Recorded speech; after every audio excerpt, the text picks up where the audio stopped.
Please do like share and subscribe और कृपया करके इस चैनल। गुड इवनिंग फ्रेंड्स, आज की अपडेट कुछ इस प्रकार से। आज हम बात करेंगे सबसे पहले ईरान की। ईरान के राष्ट्रपति इब्राहिम रईसी 3 दिनों के पाकिस्तान दौरे के बाद वापस तेहरान लौट गए हैं, लेकिन रईसी की यात्रा ने अमेरिका को इस्लामाबाद से नाराज़ कर दिया है। रईसी का पाकिस्तान दौरा तब हुआ जब ईरान और इसराइल के बीच तनाव बना हुआ है। अमेरिका ने ईरान के ऊपर और ज़्यादा प्रतिबंध लगाने की बात कही है।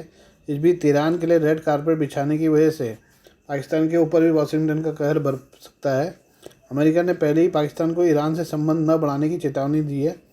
पाकिस्तानी दौरे पर आए ईरानी राष्ट्रपति के एजेंडे में व्यापार शीर्ष पर रहा और सुरक्षा मुद्दों पर चर्चा हुई है। ईरान अपना व्यापार पाकिस्तान के साथ 10 अरब डॉलर तक पहुंचाना चाहता है, लेकिन विदेशी प्रतिबंध इसमें सबसे बड़ी बाधा है। आइए देखते हैं पाकिस्तान की जनता अमेरिका से लगने वाले प्रतिबंध को खतरे को किस तरह से देखती है। पाकिस्तान के यूट्यूबर शोएब चौधरी ने अपने यूट्यूब चैनल पर अमेरिकी प्रतिबंधों के मद्देनजर ईरान के साथ इस्लामाबाद के रिश्तों पर आम लोगों से बात की। अमेरिका की धमकी को लेकर पाकिस्तान में रहने वाले लोग जमकर जहर उगल रहे हैं। एक शख्स ने कहा कि हमें शर्म आनी चाहिए कि एक आज़ाद मुल्क होने के बावजूद हम अपने पड़ोसी से रिश्ते बनाने के लिए अमेरिका की इजाज़त का इंतजार करते हैं। उन्होंने कहा कि आज पाकिस्तानियों की हालत यह है कि हम अपने देश में मर्जी से वोट नहीं डाल सकते। शोएब चौधरी ने जब पूछा कि हम ईरान से तेल लेने में डर रहे हैं, लेकिन हमारे पड़ोस में मौजूद भारत खुलकर खरीद रहा है। इस पर एक शख्स ने जवाब दिया कि भारत के नेता गैरतमंद हैं, जबकि पाकिस्तान के हुक्मरानों का ज़मीर मर चुका है। पाकिस्तान के नेता सिर्फ 4-5 साल हुकूमत करने के लिए देश के बारे में सोचना बंद कर देते हैं। इन्होंने पाकिस्तान की हर चीज़ बर्बाद कर दी है, सब कुछ गिरवी रख दिया है। कराची के रहने वाले अनवर अली नाम के एक शख्स ने कहा कि पाकिस्तान को ईरान का साथ देना चाहिए कि वो हमारी तरह से ही मुस्लिम देश है। उन्होंने कहा कि अगर अमेरिकी प्रतिबंधों के डर से पाकिस्तान अपने रिश्ते ईरान से कमज़ोर करता है तो हमारी गलती है। पाकिस्तान को अमेरिका से डरने की ज़रूरत नहीं है। अगर पाकिस्तान हिम्मत करके खड़ा हो गया तो अमेरिका उसका कुछ नहीं कर सकता। इस्लामाबाद को डरने की ज़रूरत नहीं है। आइए हम बात करें चीन के ग्लोबल टाइम्स की। मालदीव के संसदीय चुनाव में भारत विरोधी मोहम्मद मज्जू की पार्टी को मिली जीत से चीन बहुत खुश है। यही कारण है कि चीनी मीडिया ग्लोबल टाइम्स हर दिन कुछ न कुछ लिखकर भारत पर तंज कसने की कोशिश कर रहा है। हाल में ग्लोबल टाइम्स ने एक ओपिनियन में लिखा है कि भारत को यह समझना चाहिए कि मालदीव किसी का पक्ष नहीं ले रहा है, बल्कि स्वतंत्रता को चुन रहा है। दरअसल सिर्फ भारत में ही नहीं बल्कि पूरी दुनिया में मालदीव के राष्ट्रपति मोहम्मद मज्जू को चीन का करीबी माना जाता है। उनके शासनकाल में मालदीव की चीन से नज़दीकी बढ़ी है, वहीं भारत के साथ संबंधों में खटास आई है। ग्लोबल टाइम्स ने अपने ओपिनियन में मुइज़ू को पाक साफ बताते हुए भारत पर कीचड़ उछालने की नाकाम कोशिश की। ग्लोबल टाइम्स ने लिखा कि मालदीव के राष्ट्रपति मोहम्मद मुइज़ू के नेतृत्व वाली पीपुल नेशनल कांग्रेस पार्टी ने रविवार को संसदीय चुनाव में 93 में से 71 सीटें हासिल कर शानदार जीत हासिल की है। हालांकि परिणाम ने भारत को मालदीव के उससे दूर होने को लेकर घबराहट महसूस कराई। चीनी विश्लेषकों का कहना है कि मालदीव के संसदीय चुनाव के नतीजे लोगों की इच्छा को दर्शाते हैं। वे इस बात पर जोर देते हैं कि मालदीव के लोग चीन की ओर झुकाव नहीं चुन रहे हैं, बल्कि वे सरकार की स्वतंत्र विदेश नीति का समर्थन कर रहे हैं। उन्होंने आगे लिखा, निसंदेह मालदीव संसदीय चुनाव मालदीव के लिए एक आंतरिक मामला है और चीन मालदीव के लोगों द्वारा चुने गए विकल्प का पूरा सम्मान करता है। हालांकि इन चुनावों को लेकर कुछ ताकतों के इरादे खराब हैं। कुछ पश्चिमी मीडिया आउटलेट्स ने चुनावों को सनसनीखेज बनाने का अवसर लेते हुए दावा किया कि चुनाव तथाकथित चीन भारत भू राजनीतिक प्रतिद्वंद्विता का परिणाम थे। इसके अलावा हालांकि चीन ने कभी भी मालदीव के संसदीय चुनाव को चीन और अन्य देशों के बीच भू राजनीतिक प्रतिस्पर्धा के रूप में नहीं देखा है। भारतीय मीडिया पर तंज करते ग्लोबल टाइम्स ने लिखा कि भारत में कुछ लोग मुइज़ू प्रशासन के तथाकथित चीन समर्थक और भारत विरोधी रुख के बारे में चिंतित हैं। कुछ भारतीय मीडिया आउटलेट ने यहाँ तक दावा किया कि मालदीव चीन की ओर झुक रहा है और क्षेत्रीय शक्ति या पारंपरिक लाभकारी भारत से दूर हो रहा है। भारत का हितैषी के रूप में स्व घोषित रवैया पूरी तरह से दर्शाता है कि वह दक्षिण एशिया को अपने बैकयार्ड के रूप में देखता है। ग्लोबल टाइम्स ने आरोप लगाते हुए कहा कि भारत सहयोग के बजाय बहिष्कार की रणनीति अपनाता है। ग्लोबल टाइम्स ने भारत के खिलाफ जहर उगलते हुए आरोप लगाया कि वो हमेशा दक्षिण एशियाई देशों द्वारा अन्य शक्तियों के साथ व्यापक सहयोग विकसित करने पर संदेह करता रहता है। कुछ भारतीय मालदीव के साथ चीन के सामान्य सहयोग को शीत युद्ध की मानसिकता से देखते हैं, जो सही नहीं है। भारत के नियंत्रण से मुक्त होने और वास्तव में स्वतंत्र देश बनने के मालदीव के फैसले ने भारत की दक्षिण एशियाई आधिपत्यवादी मानसिकता को भारी झटका दिया है। वास्तव में मुइज़ू ने पिछले साल मालदीव के राष्ट्रपति चुनाव में आंशिक रूप से जीत हासिल की थी, कि मालदीव के आंतरिक मामलों में नई दिल्ली के दीर्घकालीन दबाव और हस्तक्षेप ने मालदीव के लोगों के बीच मजबूत भारत विरोधी भावना पैदा कर दी थी। आइए अब हम बात करते हैं चीन के सीक्रेट प्लान की।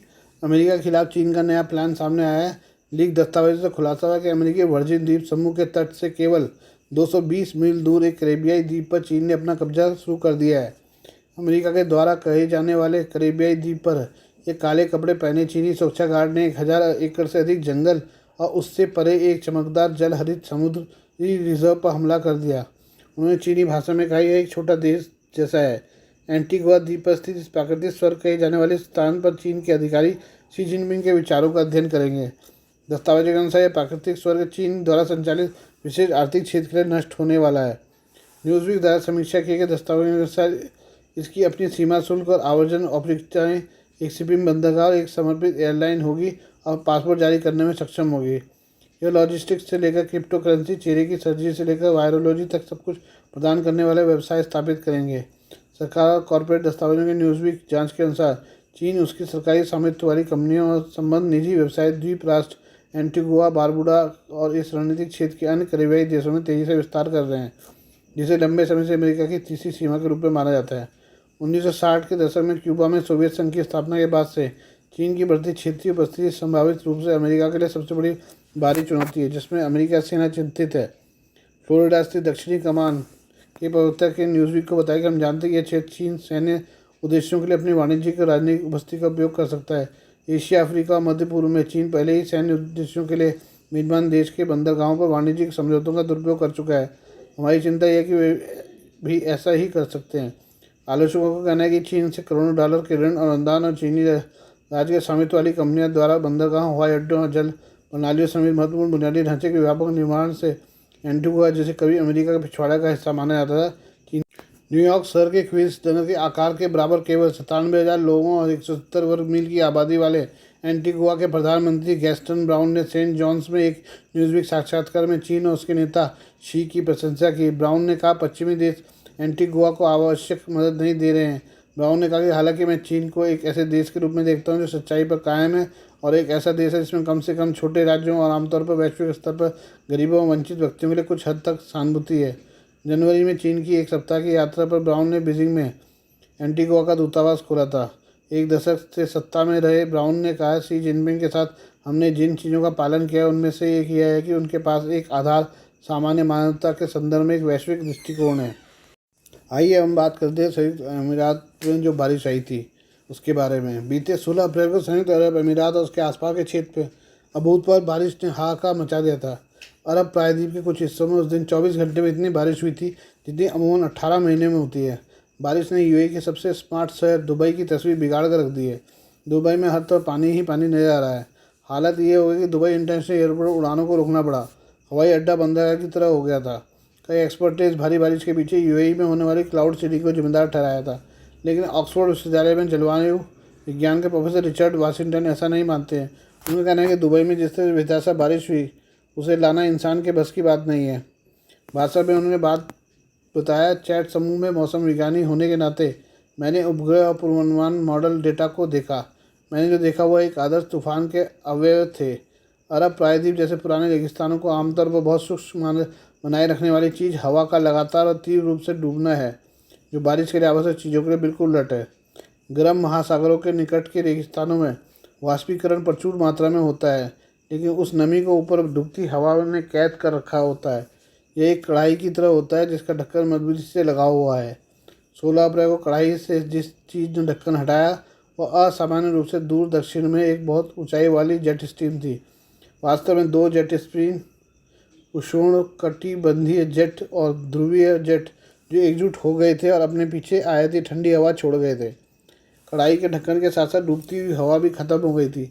इस बीच उत्तरी उष्णकटिबंधीय हिंद महासागर से नमी भरी हवा का प्रभाव तेजी से बढ़ रहा था और रेगिस्तान में एकत्रित हो रहा था। संयुक्त अरब अमीरात में औसत बिंदु तापमान सामान्य रूप से कांगो बेसिन के वर्षा वनों में पाए जाने वाले तापमान के समान था। इस परिस्थितियों में तूफान बहुत तेज़ी से विकसित होते हैं। इंफ्रारेड उपग्रह डेटा से पता चलता है कि इसका आकार फ्रांस के बराबर था। इस तरह के तूफान की शक्ति, तीव्रता और संगठन को समझना कठिन है। रिचर्ड वाशिंगटन ने कहा कि जिस बात ने मुझे आश्चर्यचकित किया वह प्रकृति की महिमा नहीं थी, बल्कि आने वाली बारिश के लिए क्लाउड सीडिंग को जिम्मेदार ठहराने वाली खबरें थी। एक मैं यह भी कह गया कि इसके लिए मौसम संबंधी विशेषज्ञ का केंद्र रीडिंग यूनिवर्सिटी जिम्मेदार है। यह पता चला कि यूएई कई वर्षों से cloud seeding project UAE research program for rain enhancement science चला रहा था। तो क्या सीडिंग से फ्रांस के आकार का एक विशाल तूफान तंत्र तैयार हो सकता था? यह पूरी गति से जारी इंटरसिटी ट्रेन को हवा में झोंके द्वारा रोकने जैसा होगा। और उस दिन सीडिंग फ्लाइट भी नहीं हुई थी।